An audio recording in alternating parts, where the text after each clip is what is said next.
Okay, I'm going to talk about two separate projects that Ninti 1's been involved with in relation to camels. The current project, which is the operational phase, but it was informed by a previous research project. So the current project, the Australian Feral Camel Management Project, it's a very large project in a number of ways, $16.6 million over 4 years, plus partner contributions, 20 project partners, which is a large number to keep happy, and a large geographic area, over 3 million square kilometres, hundreds of landholders in that area in different land tenures, and the project started in 2009-10 financial year, but it was informed by a research project that was coordinated by the Desert Knowledge CRC, which is the previous CRC managed by Ninti 1.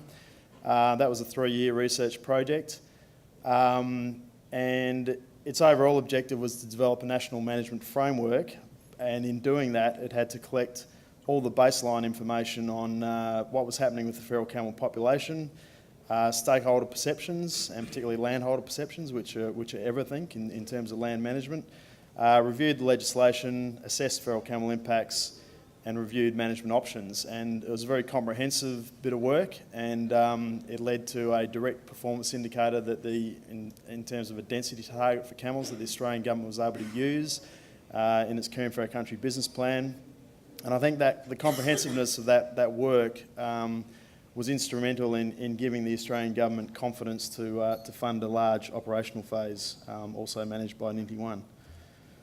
So this is the problem: large numbers of feral camels congregating, particularly during dry conditions, and having a range of impacts, including particularly on wetlands, and I'll show you some photos of that in a second. On vegetation, a very high browse line and feral camels are the only herbivore in the Australian environment that can produce a browse line that high. And major infrastructure impacts, including some unbelievable ones, such as a mob of camels over a number of days at a water point, causing this windmill to collapse, obviously at great expense to that pastoralist. This is Northern Territory data presented in the Desert Knowledge CRC report, and it's basically showing that something clearly needed to be done about camels based on this population trajectory. This was the distribution and density map in the DKCRC report, subsequently been updated with more aerial survey work, and Carl's talk after mine will show the revised map. But back then, at the time that the DKCRC work was done, estimate of 1 million camels, and some pretty significant figures there in terms of the distribution on different land tenures, with around 40% on Aboriginal land, 20% pastoral, 10% conservation, and 25% Crown. So the management challenge, not surprisingly, the Australian government, as the major funder, had its set of expectations, particularly in relation to being able to verify that camels were being removed as reported, and that removal was humane, and also a lot of environmental monitoring requirements to try and get improved information on the impact of camels and impact reduction following camel management.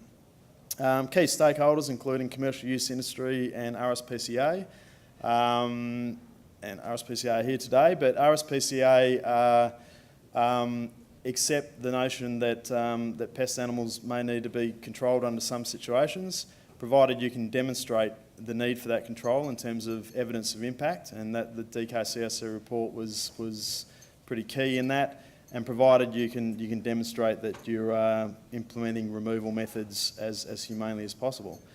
Comprehensive governance structure, which is obviously going to be a requirement when you're dealing with 4 jurisdictions, Queensland, Northern Territory, WA, South Australia, plus of course Australian government. You have technical aspects to the project with lots of scientists involved in monitoring, as well as the operational side of the project.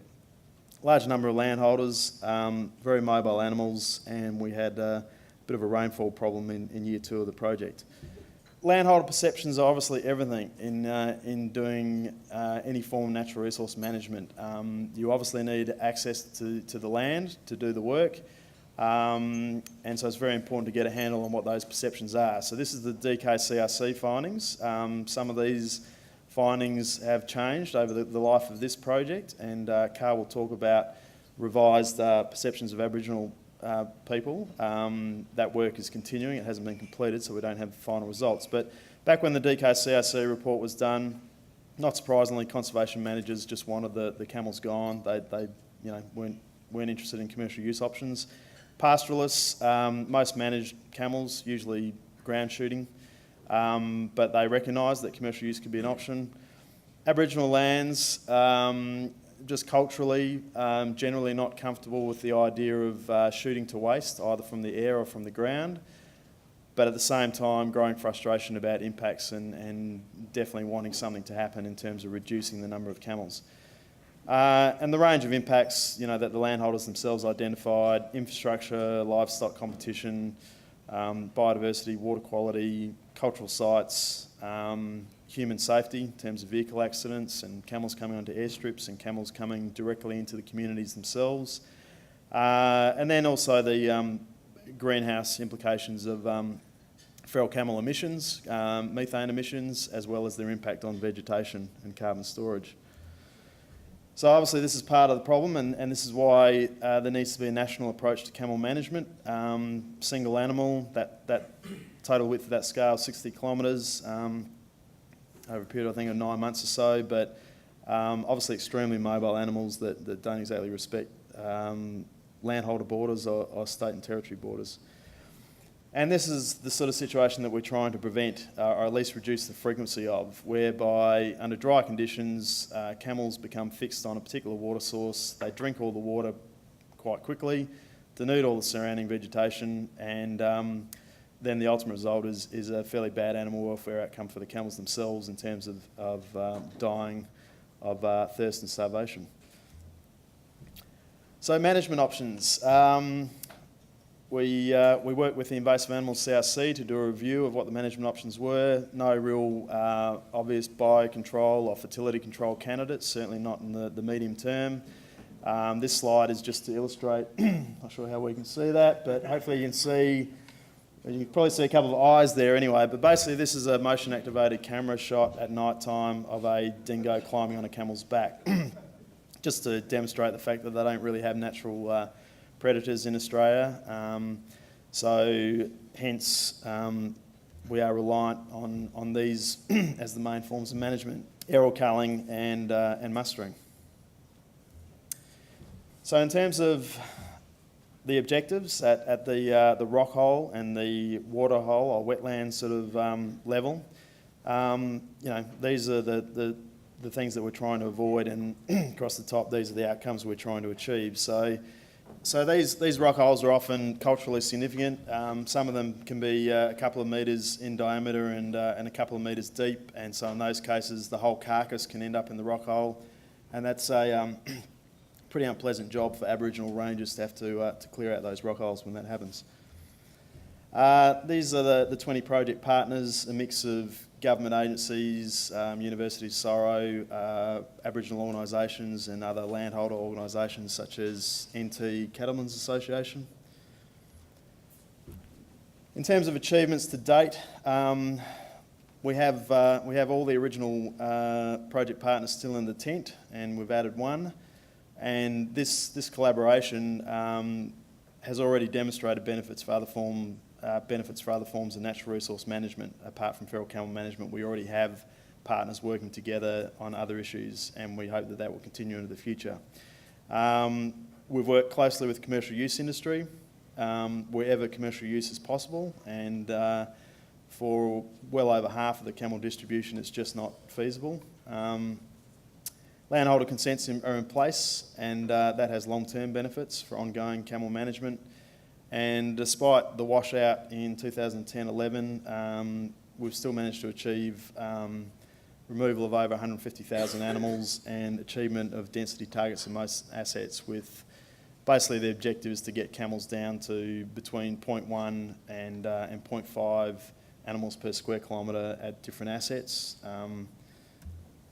We've worked with vets and with RSPCA oversight of this process. We have a rigorous process for both mustering and aerial culling of setting the standards of how that are being conducted, training against those standards, and verification assessment against those standards to ensure that animal welfare concerns are being addressed. Comprehensive environmental monitoring, and I think that will set an important baseline for future work, particularly on desert wetlands. We'd improve knowledge of feral camel population dynamics, but that is a continuing improvement in knowledge that we need to have.